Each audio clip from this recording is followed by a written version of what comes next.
Hurmatli ota-onalar, yozgi ta'til vaqtida biz farzandlarimizning vaqtlari mazmunli o'tishi uchun puxta reja tuzishimiz shart. Hurmatli ota-onalar, biz farzandlarimizga ta'lim bilan birgalikda albatta hunarni o'rgatishimiz kerak.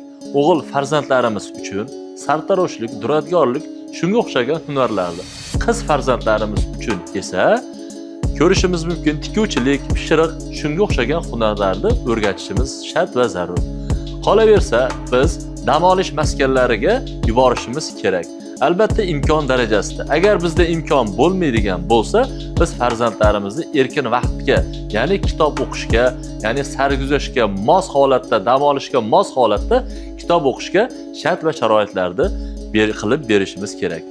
Hurmatli ota-onalar, mana sport to'garaklari ayni mana shu ta'til vaqtiga mos keladigan sport to'garaklari bor, suzish va shunga o'xshagan sport to'garaklari va farzandlarimizni tabiat qo'yinlariga ko'proq holatda olib chiqishimiz kerak.